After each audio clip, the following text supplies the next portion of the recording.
So in this video, and if you see my YouTube short of having this Info Glow Plus caller ID and all-in-one phone, so now it's time to take it out of the box and take a closer look at this thing. So this was one of the pieces to add to my collection for Info Globe stuff. So this is the telephone Info Globe all joined together. So this is your normal everyday cordless telephone. So this is the handset. So, nothing really fantastic here. It's just a normal everyday handset. Everybody knows how to use a handset if you still use these things and not your phablet. So phablets are a little bit bigger than the handsets. So this one doesn't have a battery in it because this is a used device, so it doesn't have a battery in it. So not that it would matter anyway, because it's kind of hard to demonstrate a handset on video. Other than, what's the ringer sound like? It's a ringer. Who cares? So we'll get the main prize out of the box. We've got the usual manual. These things are actually sold on eBay. These are OL3020. So your normal everyday how to use the manual. Ooh, this one's got a receipt. This one was bought from Radio Shack. Wow. When was it bought? 2005.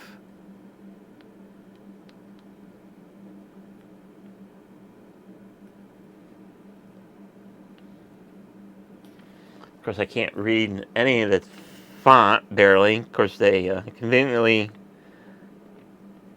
crossed out the prices, so I can't read that. So it was definitely, so it's 2005. Can't read anything else, really.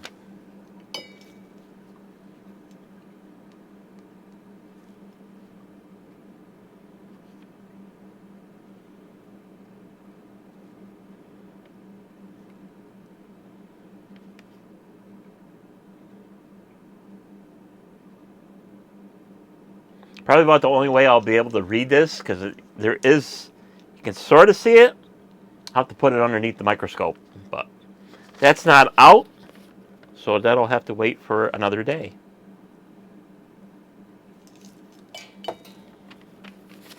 So I'll remember that that's in there. And this is your general, how to use the thing and blah, blah, blah.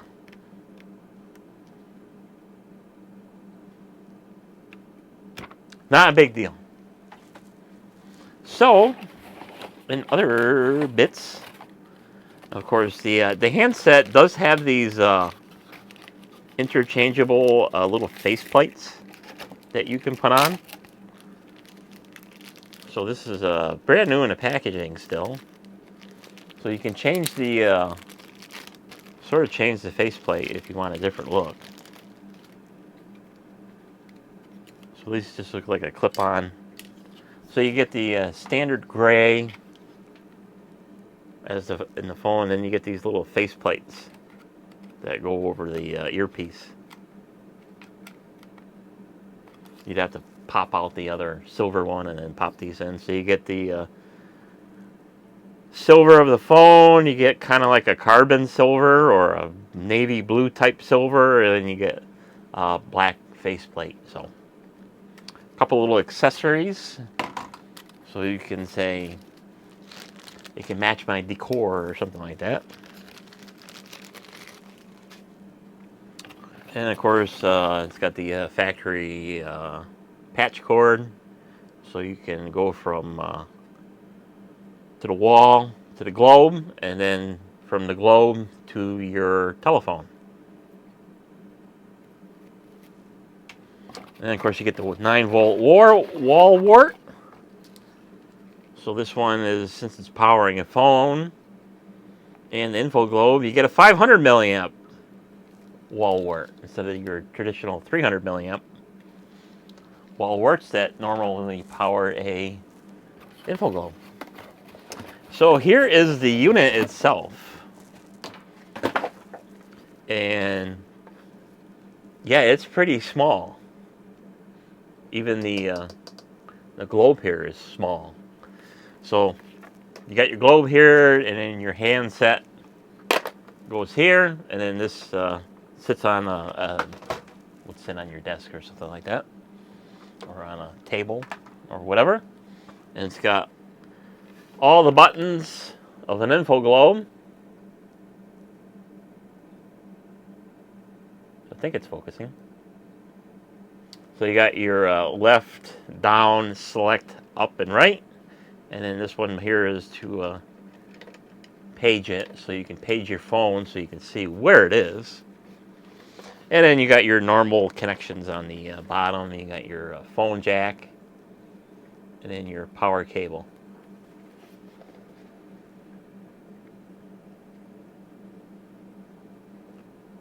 So that's pretty cool. Of course, this is the model number OL3020, and it took me a long time to searching on eBay for one of these things. So one finally showed up, and I grabbed it. So it's got your, of course, this is a used unit. It does have your normal, everyday little scuff marks on there, but we all know on this channel, I know how to take care of the scuff marks and stuff like that.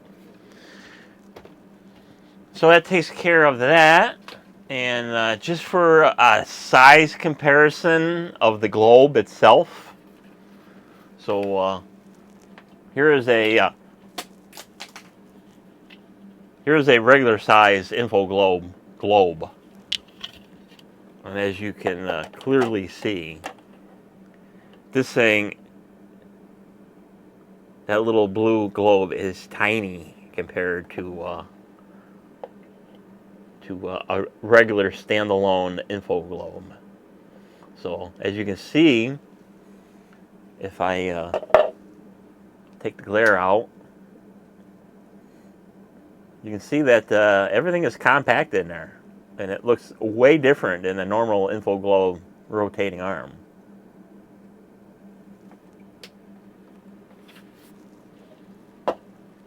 So we'll plug this into power here.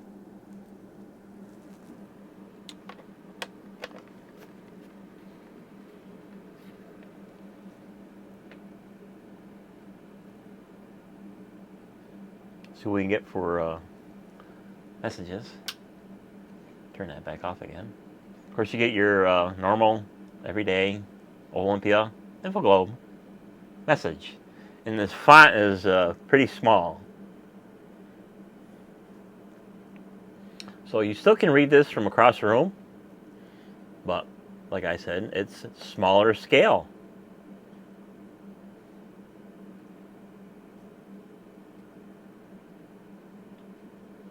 And then of course, when it's powered up and you got your little handset on here, it does, even though there's no battery in it, it does indicate that it's doing something.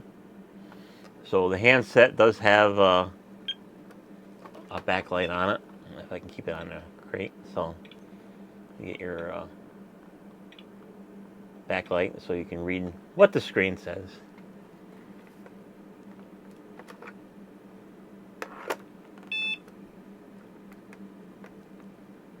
And of course, the screen will tell you everything that the globe tells you when you get a phone call, but we won't be demonstrating any phone numbers or stuff like that, because all you phone twerps out there would be calling a number and go, "Hey, I'm your biggest fan." So that's that. So the menu is just exactly like an info globe. So you get your CID list, and then you can erase the memory, set your on-off time. You can set your own message. You can set the daylight savings time, so whether you're in it or not. Then you can set your date time format. And then you can set the time, set time mode, set date time mode, and you'll come back to the regular beginning of the menu. So, with that said, let's take this apart so we can see inside the globe. So this has just 4 Phillips. So we'll get this out of the way. Get out of my way. Get out of my way. And we need a screwdriver. So need a fairly beefy one. What's on the end of this? That's a flat blade. That ain't going to work. So we'll get a screwdriver out, and we'll get this thing out. That's a micro one.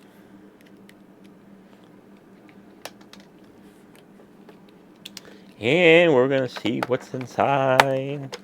That ain't gonna work. That's too small.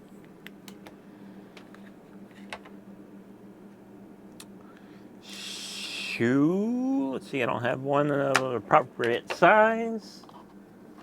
So we'll go to the next case. Case that you need fingernails to open it. So we'll get this little guy. Get a more broader Phillips. And we can take them apart. Oh yeah. Virgin.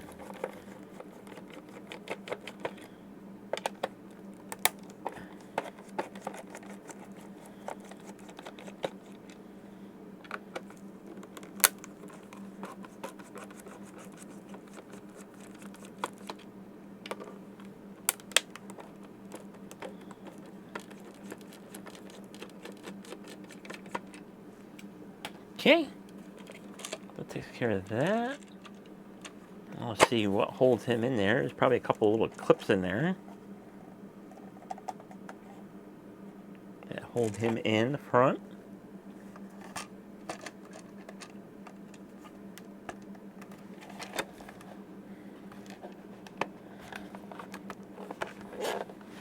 Probably need a little screwdriver.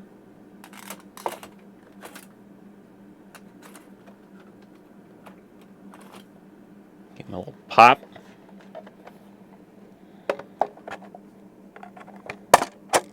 Okay. That looks like it's done something.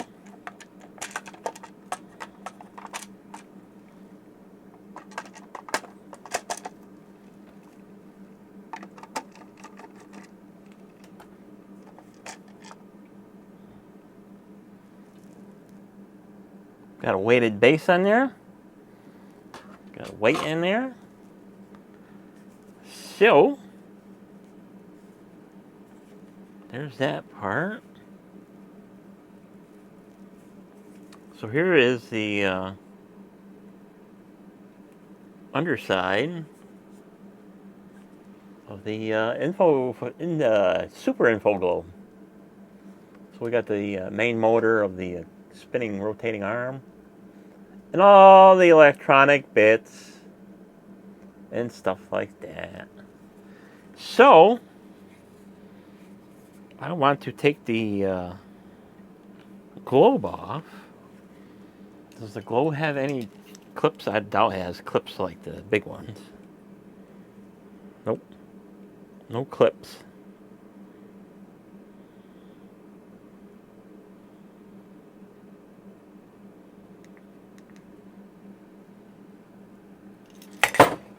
That was brilliant.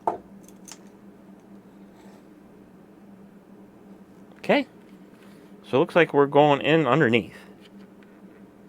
So we have a lot of little things we want to pay attention to. We got some ribbon cables that we definitely do not want to rip off.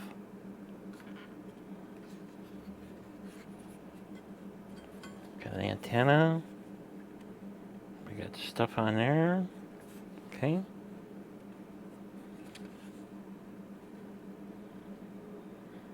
So it looks like the rotating arm comes out from underneath. Interesting.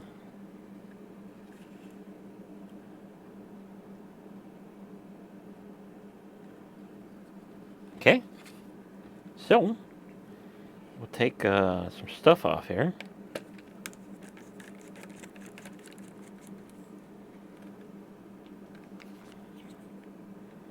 There's that screw.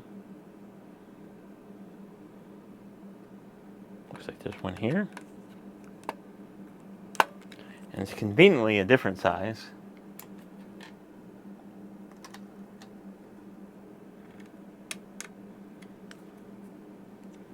But we can overcome that issue.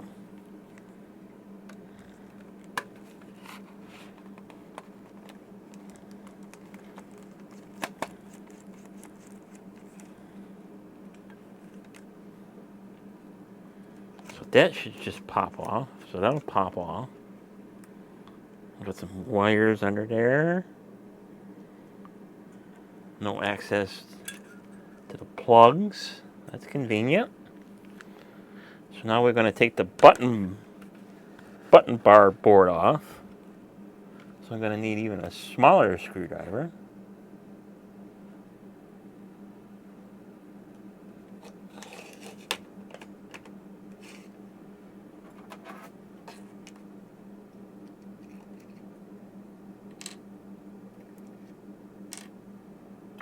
See what size that is.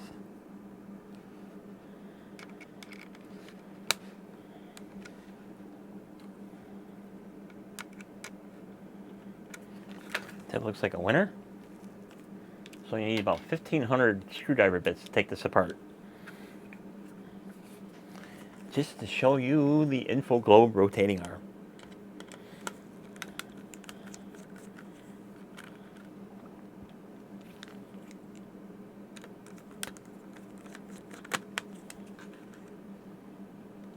That takes care of that. So that will come off. And now we'll take the main board off underneath the info globe. And I can already see even more screws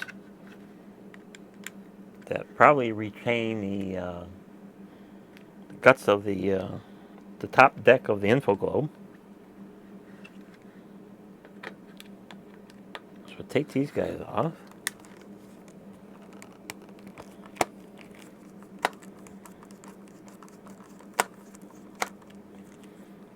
That does not like to play with that one, so we gotta go back to the Super Phillips.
Probably may or may not have had to remove that.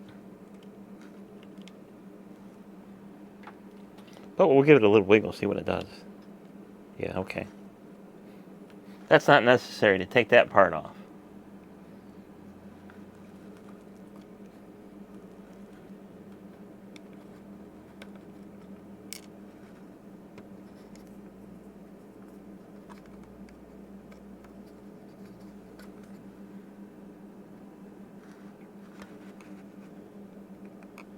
Because it's really only the components to run the globe and the stuff to run the display board.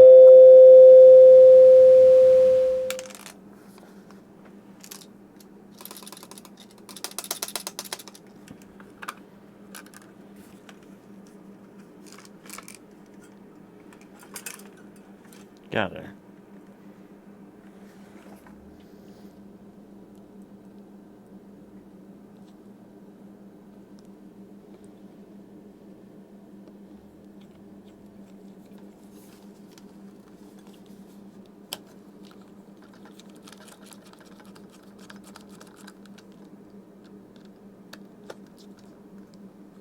Well, it's got to come off anyway because that is right underneath in my way to get one of the screws out anyway. So one is hidden underneath that board.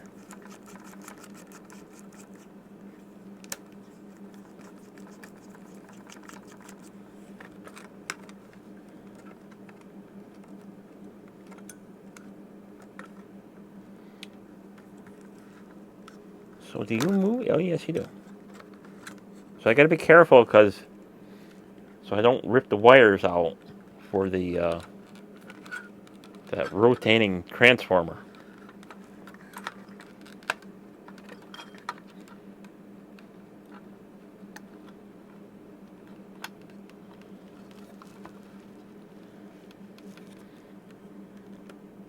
Well, I can see one of the here's one of the IRs. That's the main communicating IRs, and then there's the other IR right in here for letting the globe knows that it's spinning.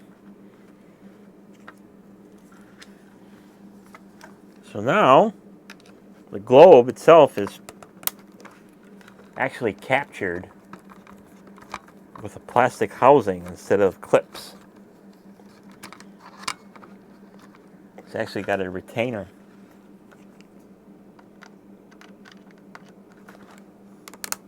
So it's got the typical two IRs, one for the main info for the display board, and then the other IR for the to let it know that it's spinning. And since they are configured, this is a lot more compact. There's no way to use a different type of rotating arm, so that's not even a possibility. And and more than likely, on top of that, the alignment between a regular info globe arm and this one, there's just no chance at all.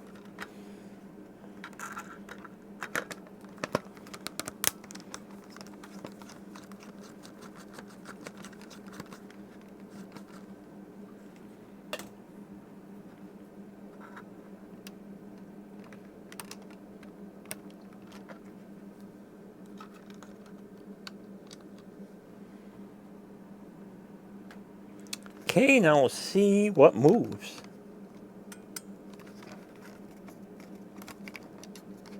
Looks like the whole thing's going to come out.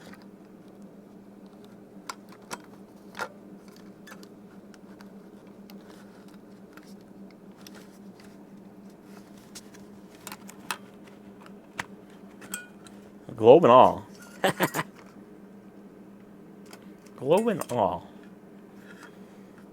So now, to prevent any damage,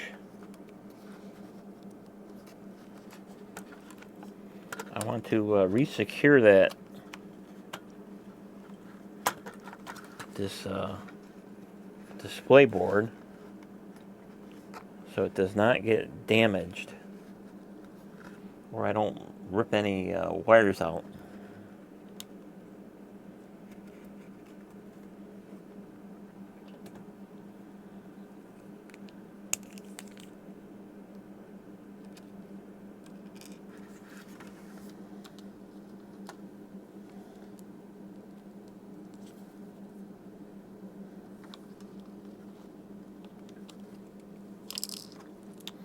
Play nice.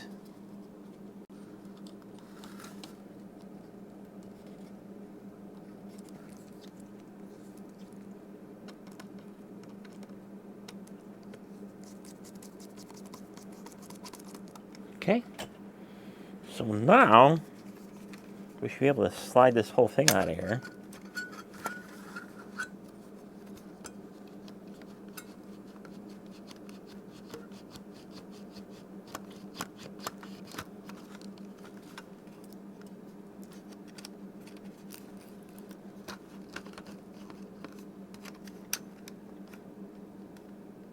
Looks like we'll have to pop the buttons out.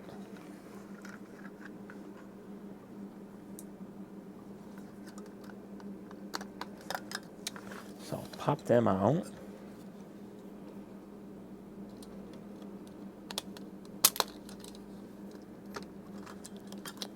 we can gain more access. That did the ticket.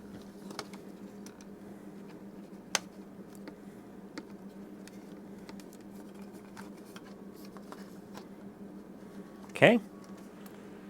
So this is what it looks like.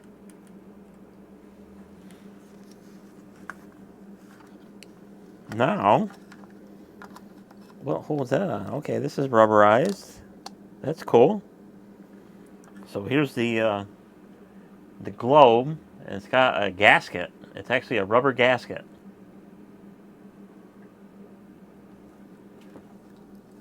As you can clearly see, this is a regular info globe, and here is the smaller globe. It fits right inside. So it's significantly smaller.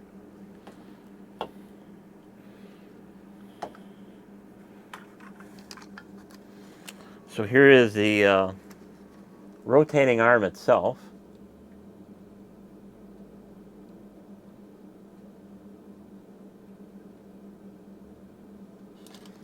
And then we'll have to do some big cliving of the fingers to get them to stay. So here's the rotating arm. And here's a rotating arm of a normal info globe. So I'll try to prorate the globe here from center to center. So, yeah, significantly bigger from not so much the hub itself, but the rotating arms. And on top of that, let's see, do the screws even line up? No. So, no chance of swapping arms because the hub is completely different. The holes are a lot wider, further apart in diameter. So, and it's got your typical 1, 2, 3, 4, 5, 6, 7, 8 LEDs. Of course, it's got the construction on the top. And since this thing is so tiny, there's probably almost zero chance of any kind of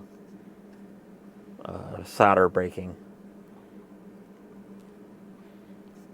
And of course, there's no chance of dropping it and having top deck scars because this board is so stout. So we'll take the board off.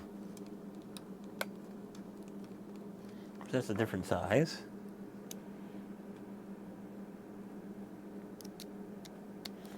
It's got the typical 3 screws for the board, but the whole pattern is completely different. So, like I mentioned, there ain't no way you're going to be using a different board. Because somewhere already suggested do a board swap or put the smaller spinner on the bigger one and see what it does. Well, there ain't no chance.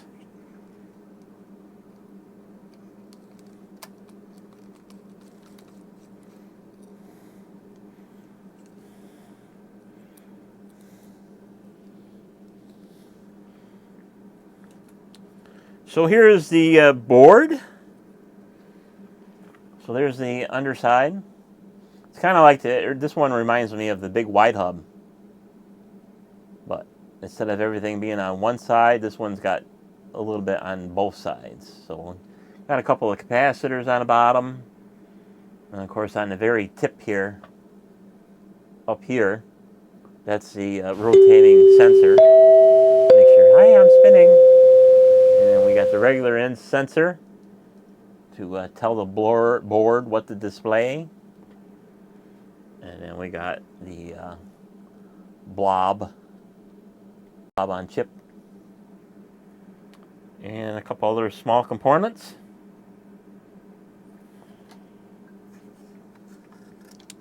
And of course, here's the motor.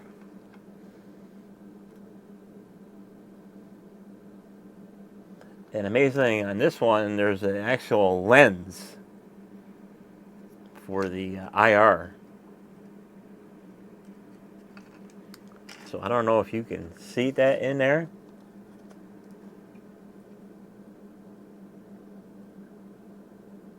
See how it's kind of shooting at an angle? So that is something interesting. So, of course, like I said, there ain't no way that hub is going on there.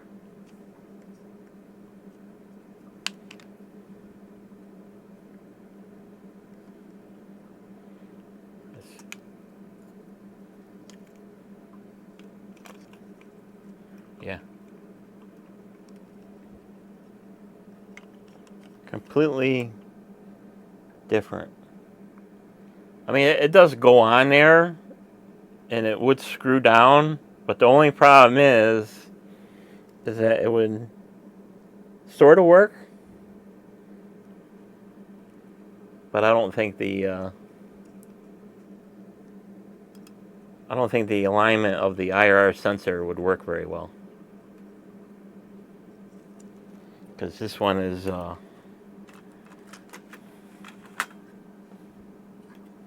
angled differently. You could fudge it and make it work, but it wouldn't make any sense. So, I mean, it'd be kind of completely silly to put this in a regular info globe. This little tiny little thing, just a silly little project. But technically, it would work. But what's the real point? Of course, there's a lot of pads on the top there for balancing and stuff like that. Keep this one from spinning around nuts.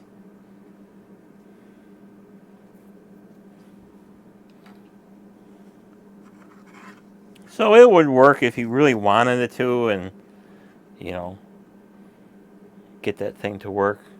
Because it's all the motor itself. It's the same construction, just that the placement of everything is a little different.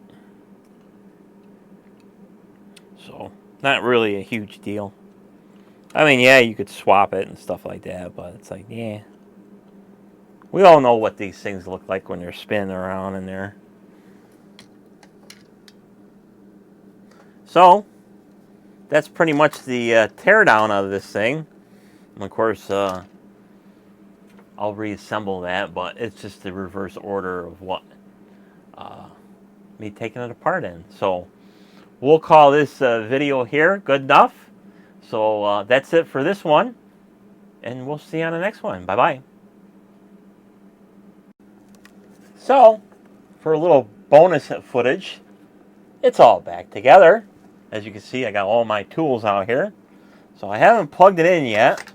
So let's plug her back in, see if it still works.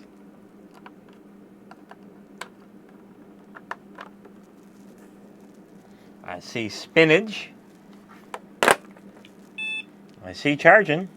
Of course, there's no battery in it.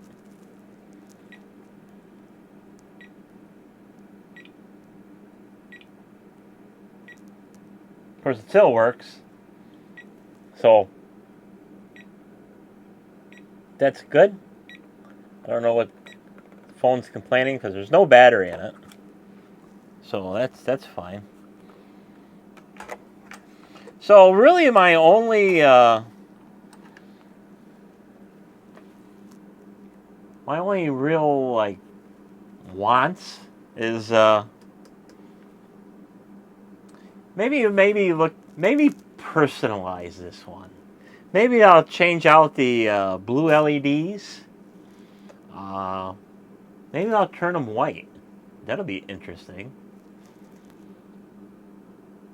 And then, other than that, maybe the phone here. It's got a your typical nickel metal hydride type batteries that you can use in these things. I mean, that'd be all right. Stuff like that. My thought was to maybe make this into a lithium-ion type phone. Because, of course, I don't have the battery pack for it, but I'd have to get the connector. I probably would end up having to get the battery pack just to get the connector. So I can, because it's a side fire connector. And then maybe we'll change this to a lithium handset. So in order for that to happen, we're going to have to take some to see what comes out of the charger, because it is a 3.6 volt battery, and you know, a lithium ion is basically a 3.7, so not much of a difference. Already on auto mode. DC voltage, AC volt capacitance, diode, measure temperature measurement, auto mode, DC voltage. So we'll see what the DC voltage is.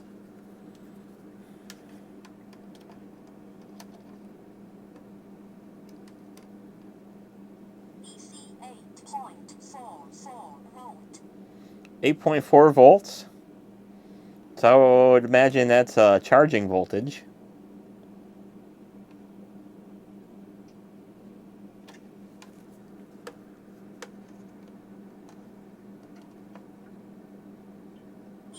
Minus 8.47 volt. So 8.47 volts. I do have my polarity. So that's the proper polarity. 8.45 volt. So I don't know if the voltage goes down when it's under a load. So that would be an interesting little project. About to enter steady state. And then maybe inside the phone, because I would assume that there's some charging circuitry in there and stuff like that. I don't think it's in the base. I think it's probably in the phone. Maybe we'll change this over to a lithium-ion battery pack, and we might have to investigate that further. But I don't have a battery pack, so I can rob the connector off of. So that's it for this little segment of the bonus footage here. We got the Info Globe. It still works after I ripped it apart to shreds. So that's it for this one. We'll see you on the next one.